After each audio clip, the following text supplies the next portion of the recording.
Okay, so good morning, everyone. Um, Good morning, everyone. I'm Melissa Ludwig. I'm the board chair of a NACD Philadelphia chapter, and we want to really thank everyone for joining us this morning. Before we begin, I would like to take a moment to acknowledge September 11th. On this day, we pause to remember the lives lost, honor the courage of the first responders, and reflect on the resilience that continues to define our nation.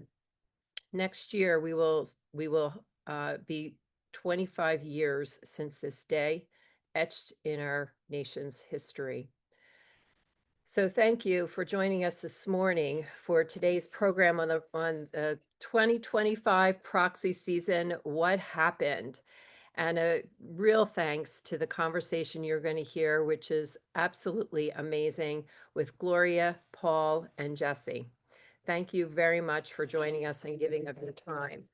I'd be remiss not to say that there's over 250 folks that have registered today. And with our great partners in New England, we've been doing this for over 3 years, and we thank you for your partnership.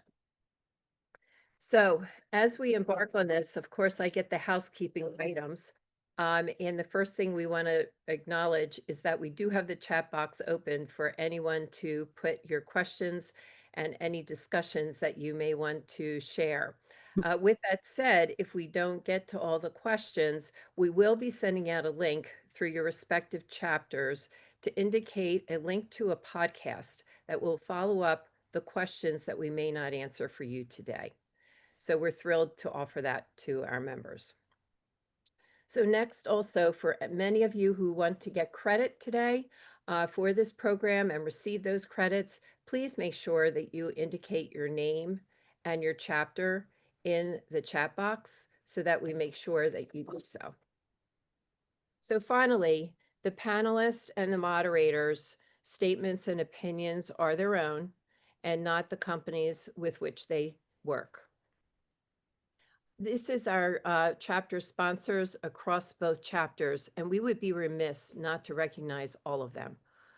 The continued loyalty of these organizations, and most importantly, your partnership, goes beyond words. And we thank you for the work that you do to bring good governance to all of our members.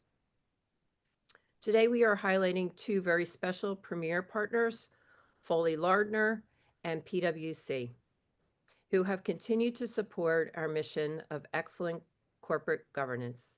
Thank you very much for your support. Next, I'd like to really welcome our first-time attendees here with us today. We have many. So thank you all for joining us. We truly hope you enjoy the program and welcome you to NACD. So now it is my distinct pleasure and honor to introduce today's moderator, Gloria Larson, who very much needs no introduction from any one of us. Gloria is a respected lawyer, public policy expert, Boston business leader, and former Bentley University president. And now I have the honor of turning it over to my dear friend and colleague, Gloria. Thank you so much, Melissa. And I'm excited to join this large audience and very excited to introduce today's panelists. First is Paul DiNicola, serves as principal at PwC's Governance Insight Center, where he works to extend the firm's thought leadership in the area of corporate governance and advises boards and executive teams on emerging governance issues. A frequent speaker at forums like today's, he's twice been named to Directorship Magazine their list of the top 100 most influential people in U.S. corporate governance. Welcome, Paul. Thank you. And Jesse Lockman is a partner with Foley and Lardner and the co-leader of the firm's capital markets and public company advisory practice. Jesse practices corporate and business law with an emphasis on securities law and compliance, corporate governance, executive compensation, capital markets transactions, and mergers and acquisitions. She regularly counsels public company clients and their boards on these matters, and like Paul, is a much sought after speaker on corporate governance topics. Thank you for joining us, Jesse. So just a couple of very quick comments on my part is a really broad overview. Last May, PwC did an annual pulse survey to find out what are the biggest issues, the biggest risks that companies say they're facing. And as has happened the last several years, macroeconomic uncertainty was the single biggest risk to business. Not surprisingly, though, other risks, tariff policies, cyber attacks, the complex regulatory environment, and AI risks were very close runners-up. As boards and companies continued this season to grapple with this very difficult risk landscape, the 2025 proxy season offered some relief in continued investor support for directors and executive compensation and further declines in support for environmental and social proposals. At the same time, investor support for traditional governance proposals really raised the bar for companies further, making them vulnerable in many cases to activists. But perhaps this year's biggest seismic shift is the one that has yet to fully reverberate across the proxy landscape. And that's the SEC's issuance of revised guidance that directly impacts the relationship between large institutional investors and public companies. So I've asked Paul if he might start with a quick overview of some of what we're seeing over the last proxy season. He has, I know, a slide or two or three or four to show throughout today's conversation, but I'm going to ask him to first show an overview of the major issues and what some of those takeaways are. Sure. Well, good morning, everyone. It's a pleasure to be with you all. Over the next hour or so, we're going to try to hit on as many proxy season topics as possible. There's a big universe. We have a very aspirational agenda. We'll try to talk about director elections, executive compensation, shareholder proposals, what's going on around director oversight of AI, a number of other topics. But maybe just to begin on a couple of the key themes, and some of these we'll go into greater depth on. As Gloria mentioned, there was a pretty seismic shift during the past proxy season around practices related to shareholder engagement and the way in which board members engage, particularly with the largest institutional investors, based on guidance that came out of the SEC. That had some real direct implications on what it is that both companies and board members understood about what the priorities of their institutional investors are. I think that's one big bucket of what we're going to talk about. Another is the shareholder proposal landscape. We're in obviously a highly politicized environment, and that politicized environment doesn't escape from the corporate governance world. So we'll talk about the impact on particularly, we talk about ESG, we'll talk about the impact on environmental and social proposals, both anti-E&S proposals and pro-E&S proposals, if we want to put them in those binaries, and what it means for companies. And then finally, the activism landscape was robust, although much of the activity came in the form of settlements with activist investors as opposed to overall proxy fights. So we'll talk a little bit about what the season looked like from an activism point of view and what steps companies and boards might take to anticipate potential activism. Thanks, Paul. Jesse, do you have a couple of comments you'd like to make with respect to sort of our general overview? Yes, and again, thank you for allowing me to be here. I think Gloria and Paul hit on the various topics we intend to cover, and I want to focus on the fact that we are going to do our very best to look forward on this call, because what happened this year is helpful and instructive to help boards and individual directors prepare for the future. But because of the fast pace of change, both with the political environment, as we mentioned, the regulatory environment during the calendar year proxy season, I don't think all companies had a chance to truly react and respond in the way that they would have had they had more time to be thoughtful about it. There was just quite a bit of, scrambling, frankly, for some companies just based on their timeline. And so now we're looking at an opportunity for you as board members to really reflect and prepare yourselves in a meaningful way for what's to come. Thanks, Jesse. I think, Paul, your lead in and my reference to this seismic shift, let's start right there, because I think over the last decade, we've all become accustomed in our board work to, during the proxy season, as we head into each season, we meet with our top shareholders and at their requests, and we extend invitations. And it's become sort of a normal process to hear from them, for us to share thoughts about what we're doing in a broad range and very specific areas of interest to them. And the dynamic shifted this year. And Jesse, I'd love to start with you to talk a little bit about the guidance that came from the SEC. I think in February of this year, that sort of started to shift things in terms of how we think about this landscape and what the respective roles of large institutional investors and companies are going to be with stewardship by investors going forward. So I think some backdrop around the SEC would be helpful here. Yeah, thank you. And this is another opportunity for me to say, again, people were scrambling a bit during last year's calendar year proxy season because of changes in long-term guidance. And this is a great example.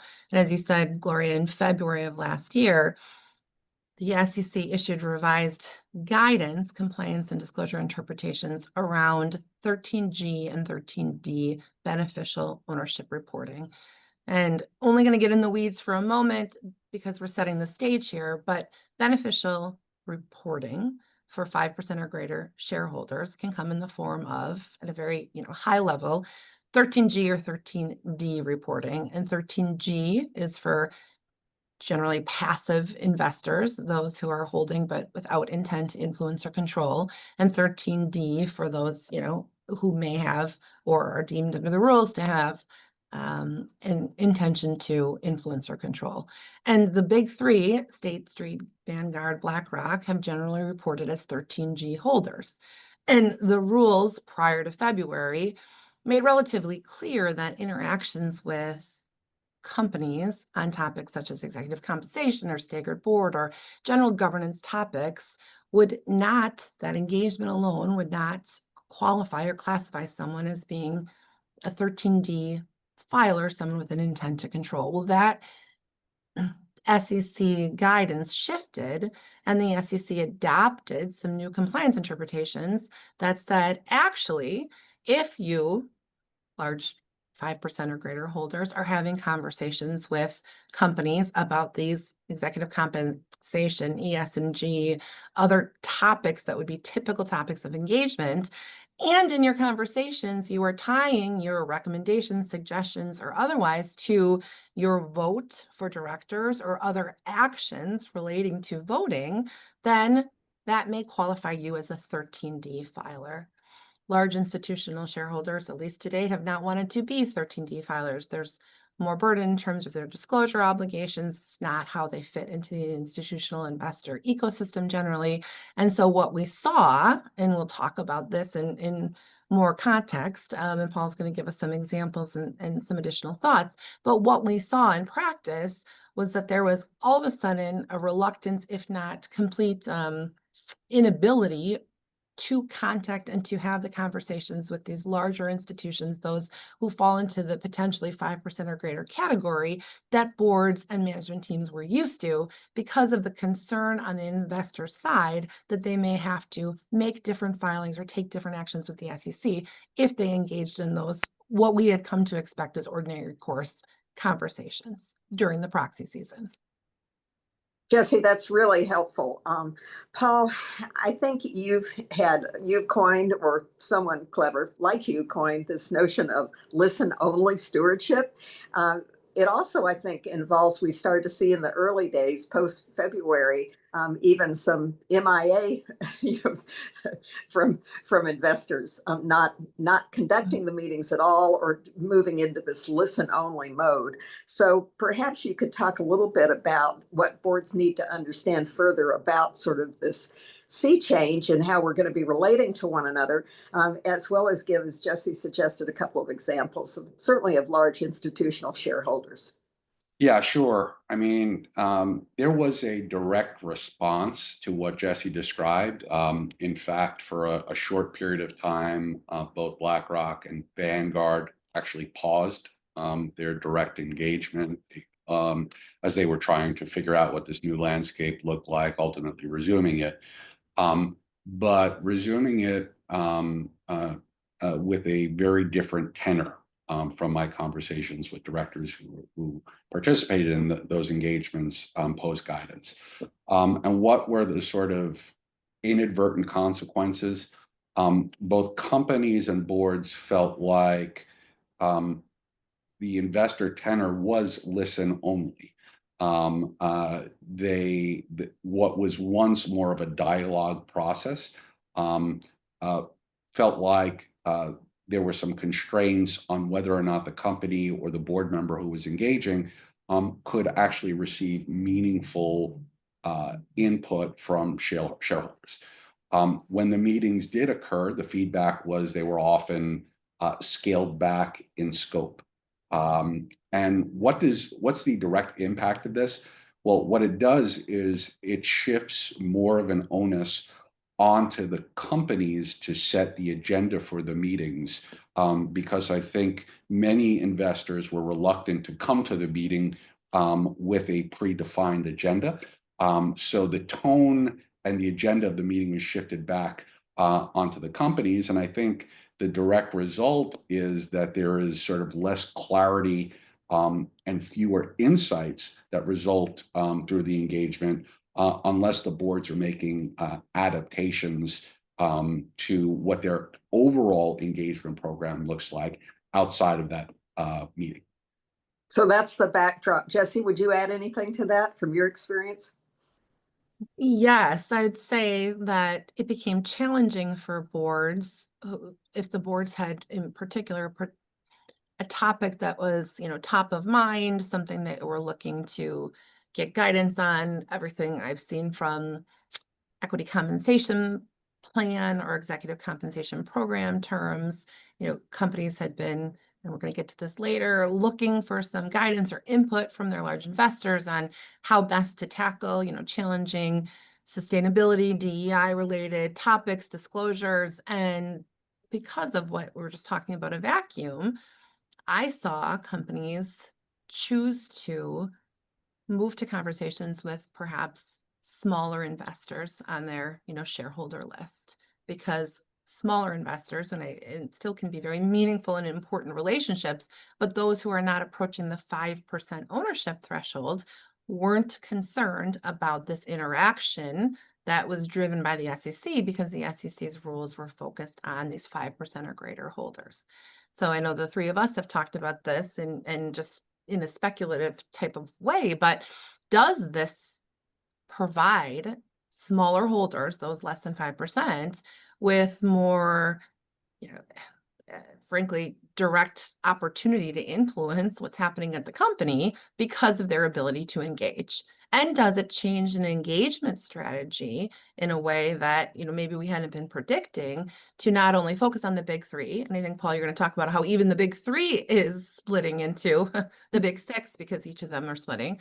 But do you then consider, at least during the proxy season, spending more time with a different category of shareholders than maybe had been on your engagement list previously? Yeah, Yeah. Jessica, I would say, that is certainly one of the changes, right? One of the changes would be when I think about the practical advice for directors here on this engagement topic, it starts with what you just said, and that is broaden the group of investors you're approaching engaging with. The other couple I would just add is think about off-season engagement, right? When you may have the possibility to have a more candid discussion and exchange because the off-season engagement isn't necessarily directly tied to a vote, right, which is going to occur, which might bring a greater concern. I do think looking at next proxy season, I know we want to be forward-looking here, you're going to see a change in the detail around disclosure as a result, right? Trying to be preemptive and proactive with potentially disclosing more, right, to investors so that perhaps investors get some of the answers to the questions that they wouldn't be able to get directly through an engagement. I do think also one of the things that directors are going to do is ask their management teams for more formalized reporting on the engagements that they have, right, with investors, so that they, have other data points to evaluate in understanding that investor relationship. And then the last thing I'll add on this is broaden the definition of what you mean by engagement. There are lots of forums, governance conferences put on by NACD and a number of others where investors and directors can meet to understand better the perspectives that each respective constituency has. So just quickly, I have something just thinking about this to ask either one of you, which is it became pretty customary, certainly for large cap companies, to involve the chair of the board, the independent, when you had an independent chair of the board in conversations with investors, particularly the big three and other top investors, but also members of committee chairs like NomGov and compensation, depending what topics were hot in any given year. Do you think this sort of shifts that dynamic too? Is there going to be more involvement? Do you see this again? Management teams are going to have to pull together and be out in front on this. But it may also strengthen that role for the chair of the board if you have an independent chair and even several others. So the data that we have in PwC's annual corporate director survey says that about 60% of boards over the last year say that someone on their board other than their CEO is engaged directly with a shareholder. I'll be interested to see what next year's data shows, whether or not there's a decrease in that number. But typically it's going to be, in my experience, topic specific. So it could, if it's a board composition issue, it could be chair non-gov, executive comp, obviously chair of the compensation committee. In many cases, as you mentioned, it could be the lead director or board chair. So I would see that trend continue. And Jesse, what does this do to the dynamic around some very specific issues? We know AI is looming large, has been building a crescendo the last couple of years. But when you think about the proxy, I mean, again, the onus on management and board in their oversight role, not only around issues, but also what specifics attach to board oversight. So if you could comment for a minute on that. I mean, is that going to be enhanced or should it be further enhanced? So yes, so 2 points there, and playing off of Paul's, I believe we will see additional disclosure in various documents. I am a disclosure lawyer, and I certainly like this idea that we are going to focus on enhanced disclosure in the proxy statement and in other documents, and I'll get to that. But I think to your point, Gloria, a topic like AI, last year, this last 10K and proxy season, we saw an extraordinary increase in discussion around directors with AI experience, AI oversight at the board level, whether or not there's a specific committee at the board level that's responsibility or taken on some of the burden of oversight. And that was certainly a new topic with increased enhanced focus, risks around AI in 10Ks.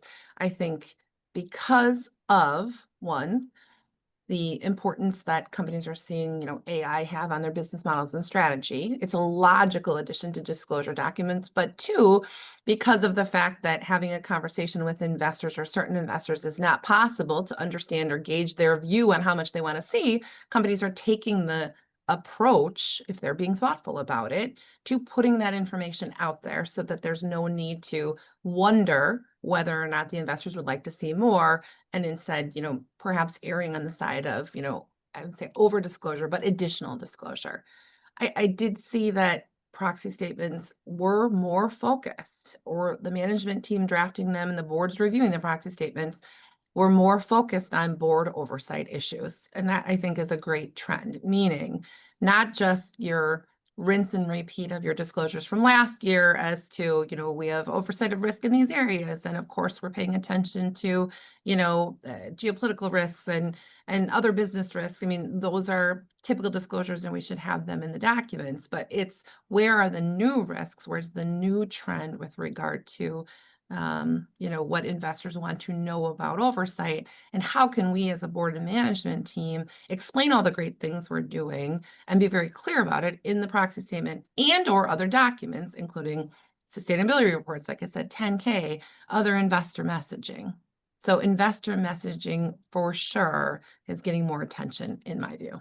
Well, and the proxy narrative is always your best opportunity with the widest audience to share your story in all respects. So thank you for those terrific comments. I'd like to move into some specific proposal areas now, starting with environmental and social proposals. And we know basically what happened, and maybe we can put a slide up about that for in 25. But it's really important to think ahead too about what's going to happen in this arena going forward. And Ellen, I want to ask Ellen Richstone, do we have a question that was particularly pertinent to this idea of shifting the engagement approach to boards of directors and their companies? Not yet. Okay, great. Then we can safely move into E&S. So I'm going to start there. And Paul, if you've got a slide to share, it might be useful on. Yeah, if we could put up slide 5, please. Thanks. I can eat the toast. No problem. We're going back. Yes, E&S proposal. Thank you very much. So support for ESG related proposals overall declined in the Russell 3000. So if you break this into a couple of categories, average support for E&S proposals dropped to 11.4% this year, down from over 16% last year and over 19% back in 2023. But that being said, the rejection of anti-ESG proposals, right, was also overwhelming. There were about 60 of these proposals, these anti-ESG proposals that seek to roll back various ESG initiatives. Overall support was only 2.3%.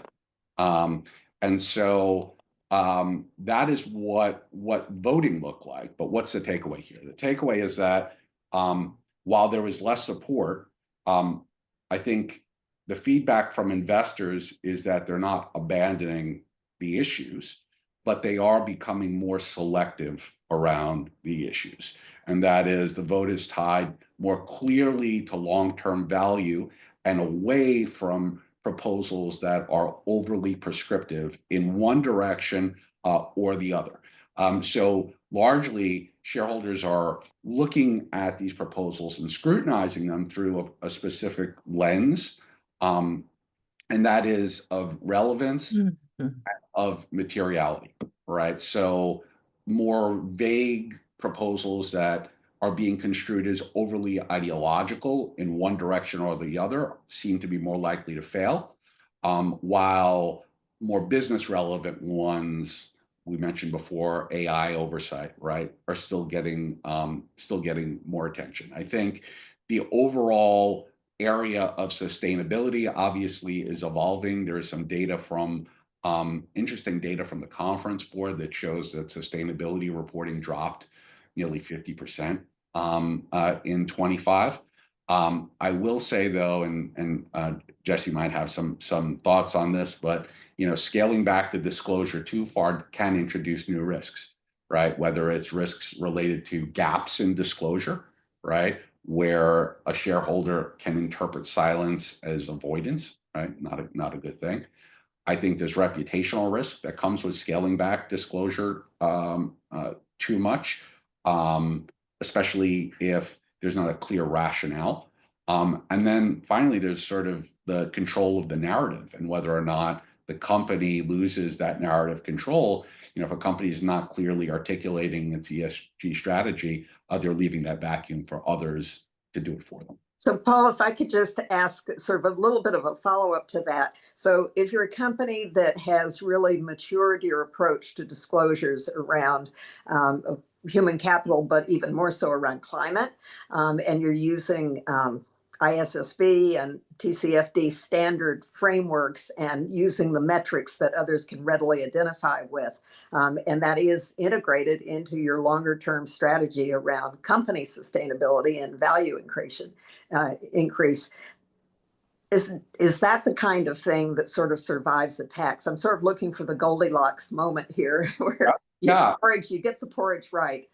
So how do you balance things to get to that that right balance? So I think it starts with refining the approach, not running away from it, but focusing on those sustainability issues that are, as I mentioned, clearly tied to strategy, risk, long-term value. That's a starting point. I do agree with you that if you use materiality as a filter, it is helpful. So the frameworks you mentioned, like TCFD or ISSB, they give structure to that.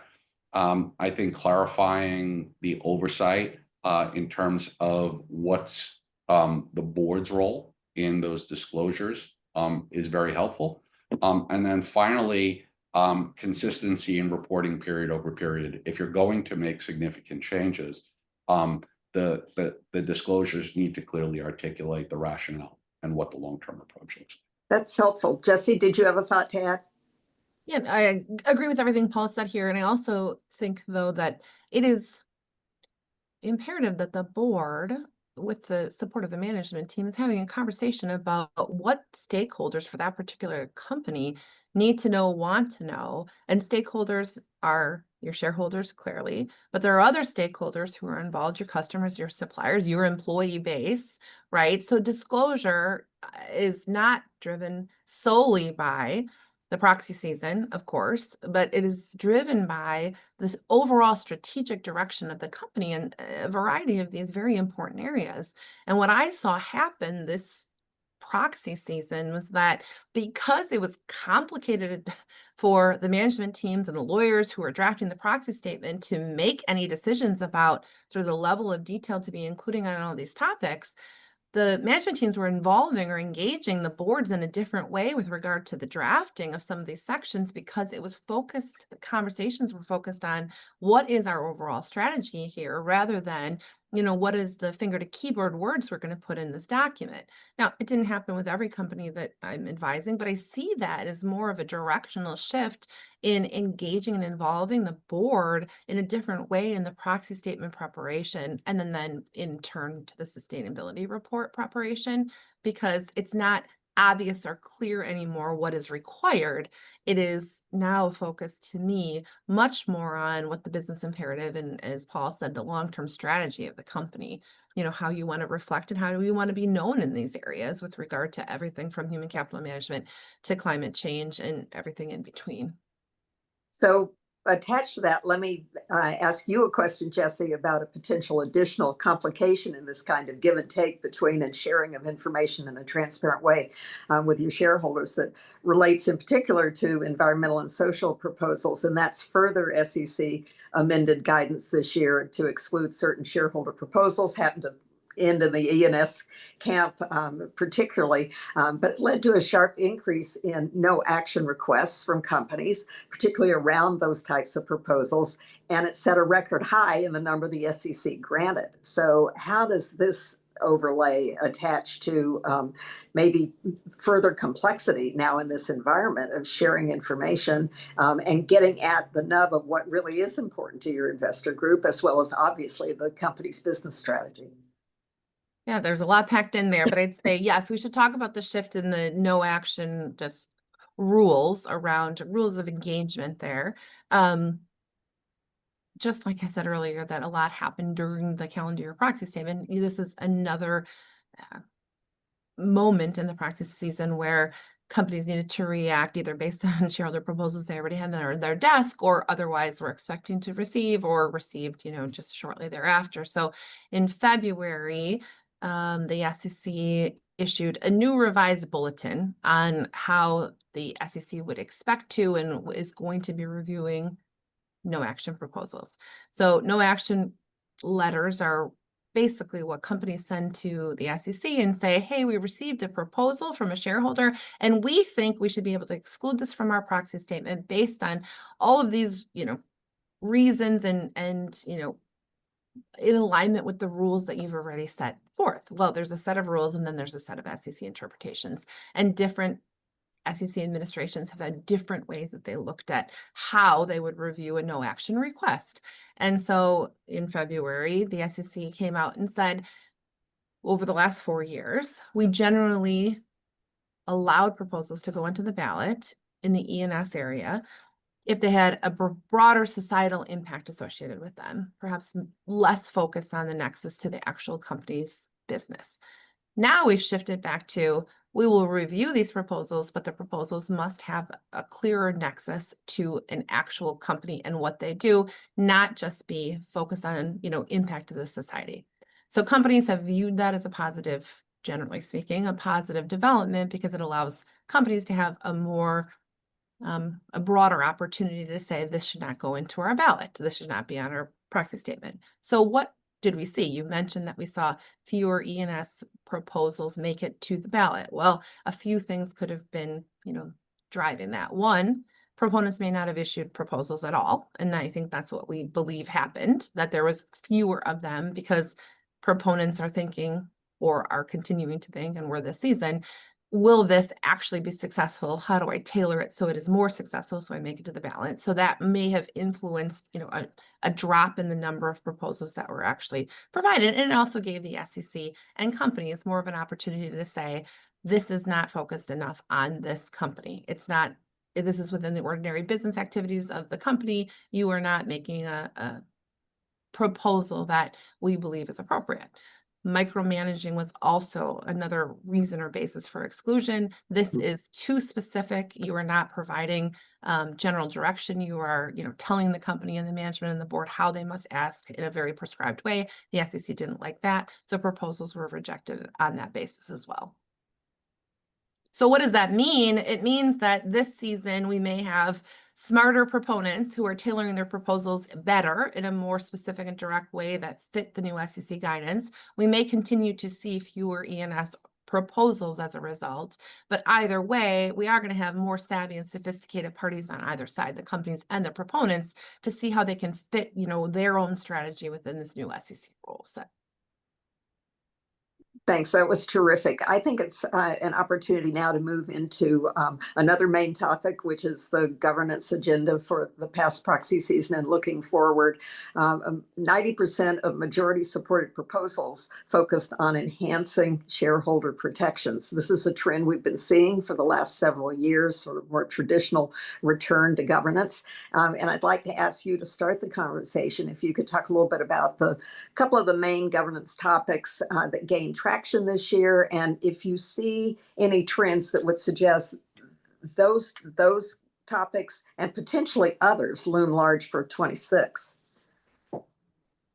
The governance proposals will regarding shareholder rights. So topics like destaggering a board so that directors are elected annually, or providing more opportunity or clearer opportunity for shareholders to act by written consent. That kind of a topic, reducing or eliminating any supermajority vote requirements by shareholders such that it, shifts back to just a majority vote requirement. Those are kind of proposals that we've seen, for decades, because it is generally easy for investors to get behind a proposal that, relates to giving shareholders more rights. But you're right, this year we saw a very strong support for those proposals. And then once there is strong support, companies and boards typically, not always, but will react to those and take some action in support.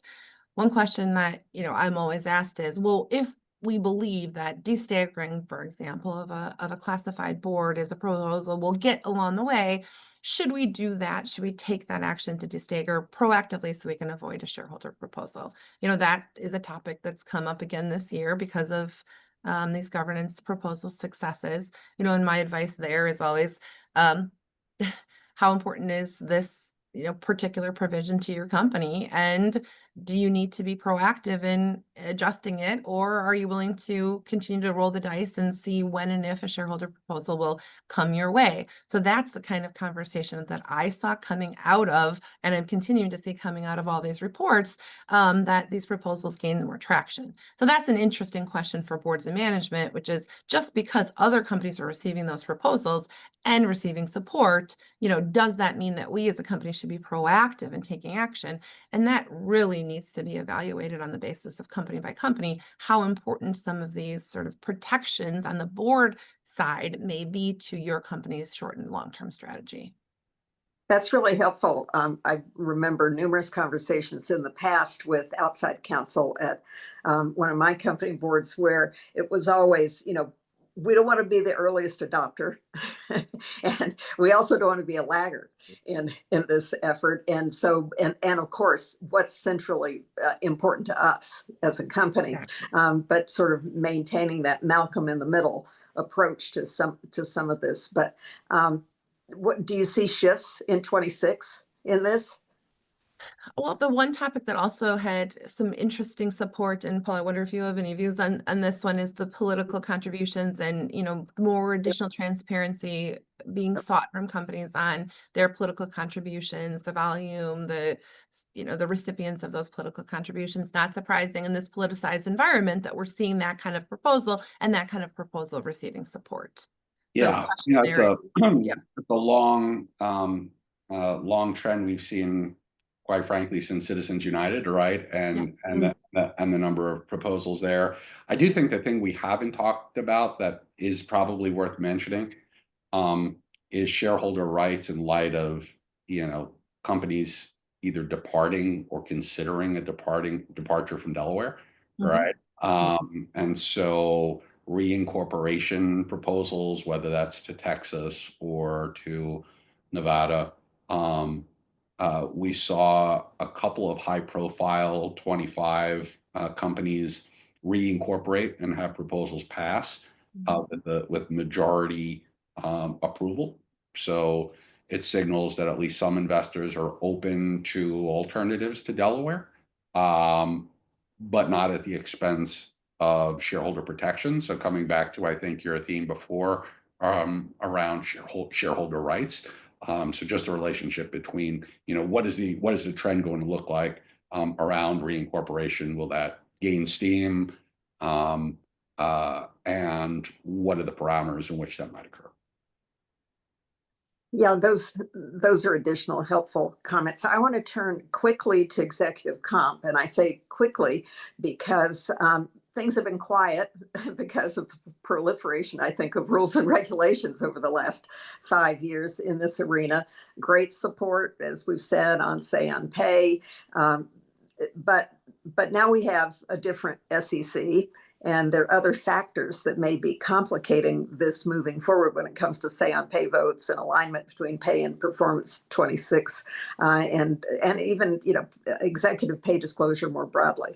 So when you think about sort of things being quiet for comp committees this past year potentially and this year, what about 26? Because I think there's some changes from Glass Lewis and the SEC potentially that you might want to comment on. Jesse and Paul, feel free to weigh in. So this is slide 7, if you'd like to good. Yeah, that's helpful. Thank you. If you'd like to take a look at the data on say on pay support and how that's trended over the last 5 years, both in the S&P 500 and the Russell 3000. But maybe, Jesse, do you want to start on overall trends and potential changes at the proxy advisory firms in the SEC? Sure. I'd say, again, as the slide says, SAM pay support remains high. Companies are spending a lot of time getting their disclosures right, as you said, Gloria, right in the sense of complying with the SEC's complex disclosure rules. And there's a lot of narrative, there's a lot of information, and companies have typically felt the last number of years relatively confident in the support that they would receive on say on pay, although it continues to be an area of intense focus for boards and comp committees. One area that's not on this slide, but I want to mention before we get to 26 is Equity plans this year, though, I will say that I had some companies who were a little more challenged with the approval of additional shares under equity plans. And so there's another place where if investors maybe aren't pleased with whatever it may be in the compensation program, that they can, use their influence. And it's not just votes against compensation committee chairs, which can happen and we sometimes see, but it's also votes against equity plans. And that ties us all the way back to it's difficult to engage now with our largest shareholders about equity plans. So that's just, something to keep in mind, that another area of, interesting compensation developments. Glass Lewis, you mentioned, is looking at a revised scoring model in terms of how it will evaluate disclosure. So companies are going to need to be focusing on that. The SEC has had a roundtable, and it's been very interesting to watch the SEC sort of explore whether or not it's time to roll back rules that cause a lot of time, energy, and consternation with our public company clients, including CEO pay ratio disclosures, including pay versus performance disclosures. Will there be rules that will in fact scale those back in time for the next proxy season? I don't know, but it certainly seems like that's the way that the SEC is, talking and trending. Will it get done by next year? Not sure. But all of that being said, this goes back to the disclosure story, the compensation disclosure, their CD&A, maybe less so your tables because, those are more prescribed, but your CD&A needs to be revisited by the management team, by the comp committee, by the board every year to ensure that you're not, again, just rinsing and repeating, but you're describing the actions that your compensation committee is actively taking to understand, do you have the right peer group, right? With a variety of changes that happened this year, including stock price volatility, with tariffs, geopolitical information, changing at a rapid pace. Are you looking at the right peer group? That's something that I think proxy advisory firms are focused on, and we should be too. Are you tying your compensation appropriately to metrics that make sense? Because do you have a long enough horizon, right, to do a 2 or 3 year performance period? Should you be thinking about a shorter performance period and then maybe some time-based, vesting following a shorter performance period? What might that look like so that you can manage as a comp committee around, the changing business environment in which we're operating?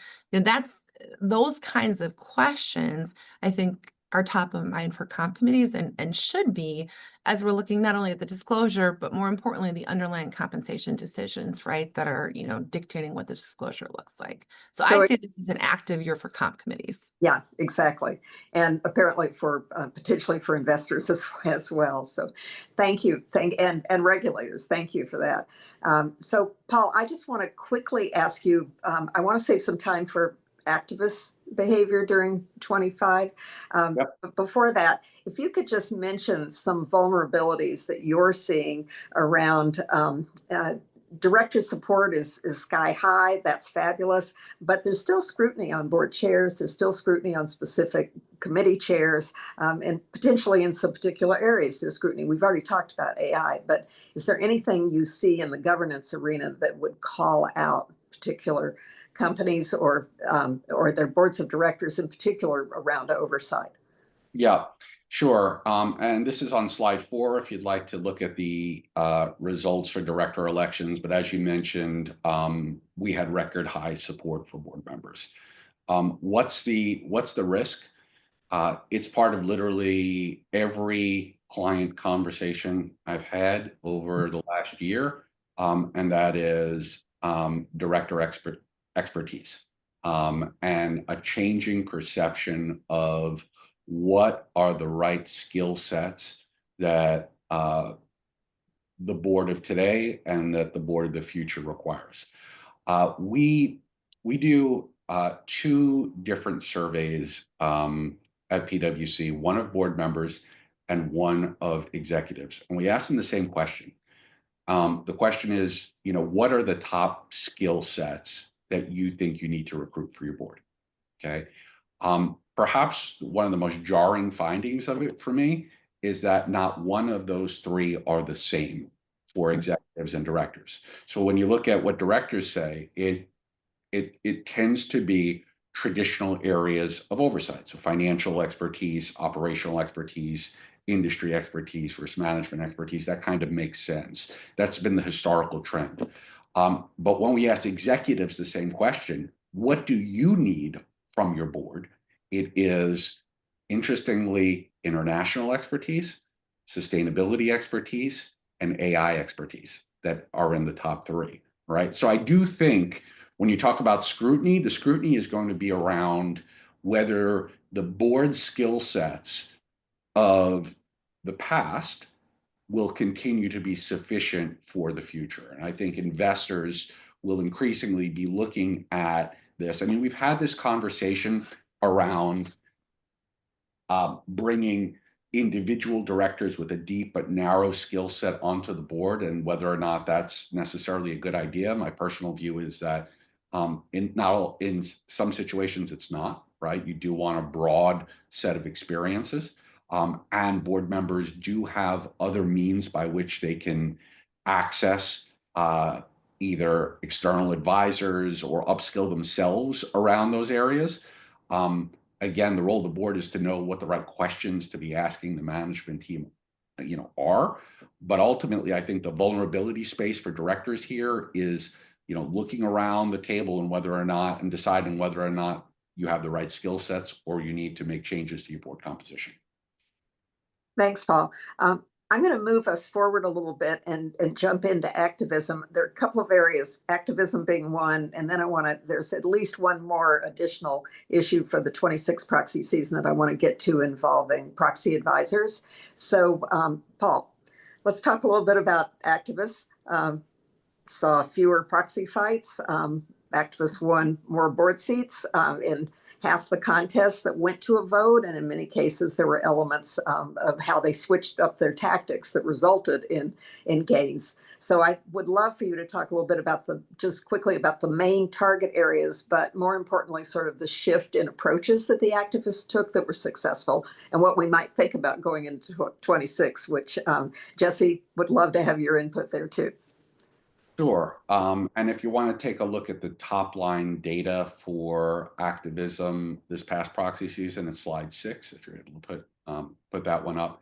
But as you mentioned, activism this past year became both more targeted and also more efficient, right? So even though the number of proxy contests, as you can see from the slide here, was down, activists were successful in half of the 8 U.S. campaigns that actually did go to a vote, okay?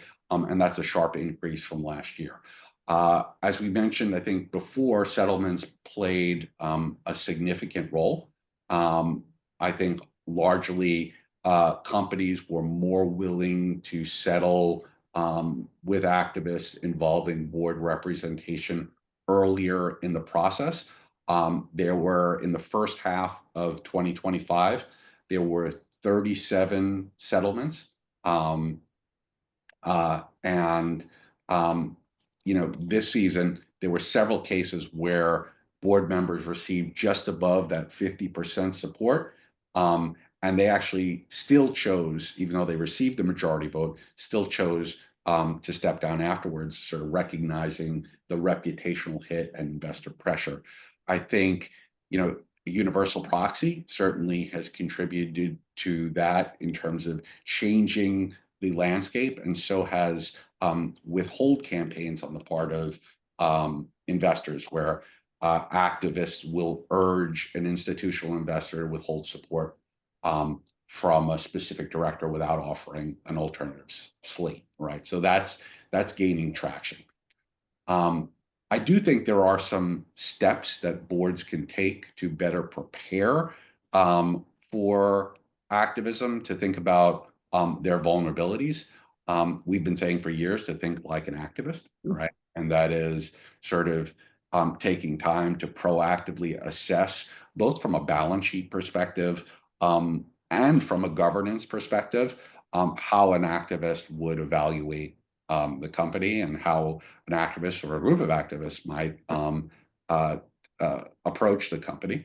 I think with the tools that boards now have with generative AI, this becomes more of an interesting process to do these vulnerability assessments, or to run tabletop discussions around activism. But I do think one of the key tools that board members do have as they think about activism is the board assessment process. Right? The board assessment process is a critical tool, and we encourage boards, even though it's still a minority practice. Most boards are mandated to do an annual assessment of the board and committees. Different boards obviously can do that different ways. But although it's a minority practice, we think individual director assessments is a very good practice. And I think as part of doing an activism assessment, individual assessments of directors can play a real critical role in identifying any particular issues. And then finally, around activism, we started our webcast this morning talking about engagement. Engaging early, right, is the best preemptive measure I think that boards and companies can take, although within the new landscape that we outlined earlier, that could prove to be more difficult.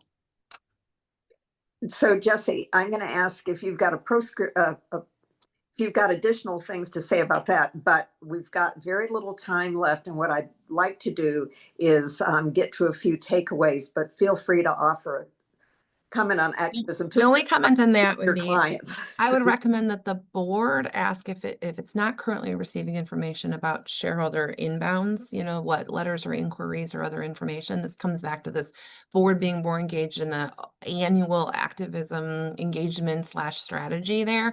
Just understanding, what management might be receiving from third parties, potential activists, shareholders, etc. That is not always something that the management team communicates in a fulsome way to the board. And I'm not criticizing the management teams for that. That's just their practice, but it's something I think the board should be considering asking for if they don't receive it. That's helpful. So we had several additional questions that will go into 26. We can cover these in our video, our podcast that we're going to do in a couple of weeks, and we'll make sure this information is available to all. But I want to ask each of you if you have really quick a couple of takeaways that you think are incredibly important from this discussion. And I'll start with you, Paul, and then Jesse. Yeah, sure. I'm going to give you one because I think it's really important. In fact, I'm working on a white paper on this right now that hopefully will be available in a couple of weeks. And that is for you as board members, how is it that you are using generative AI in your board oversight role? Not how you are approaching oversight of AI at the company, but how are you using AI to do your job, your day-to-day job as a director? We have a scenario now with the quick development of AI where you could have a disintermediation of information. Right? Traditionally, as a board member, you have had curated information provided to you by the management team. The flow of information has been from management to you as board members. You now have the capability, obviously within the confines of a structure set up by the company, to curate your information in a different way, to do your job in a different way, to evaluate company performance, evaluate peer performance, evaluate governance structures in a different way using generative AI. Obviously, this comes with a lot of risk, and you need parameters around that. But my big takeaway would be for this year, think about, one, are you using it? Is there agreement as a board as to how you will use it? Have you consulted with your general counsel and outside advisors around the parameters for using it? And are you upskilling yourself on how to make it an effective tool to do your job day to day? Thank you, Paul. We'll look forward to getting your white paper. So get it out as soon as you can, because this is really an important emerging area. So a closer from you, Jesse?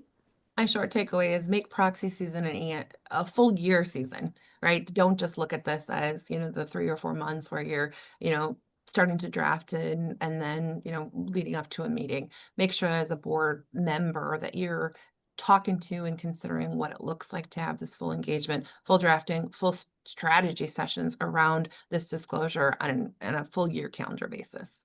Thank you both so much for such useful information. I'm going to turn the mic over to Diane Hessen. Thank you, Gloria. It was so interesting, and there's never enough time on this topic, right? I'm Diane Hessen, Board Director of NACD New England, and I was born and raised in Philly, so hi, you Eagles fans. Thank you, everyone, for attending today, and to Gloria, Paul, and Jesse, we are grateful for your insights. I have 3 very quick announcements before you go on your way. Number 1, our program calendars are filling up, and we hope you'll join us at one or more of our upcoming events. You'll see on the screen right here a list of upcoming events, both for New England and Philadelphia. Please come. Number 2, the National Summit. If you haven't already done so, please consider registering for the summit in DC next month. This is going to be my 3rd year. Other people encourage me to go, and it really is the most influential conference for board directors and a fantastic opportunity to learn, connect, lead, grow. And finally, don't forget the survey. The link's in the chat. There's a QR code on your screen, and it will be in our follow-up email, which you will all receive later today. So we value your input and use it to shape our programs. That's it. Thank you to everyone for attending. We look forward to seeing you at our next event, and have a good day.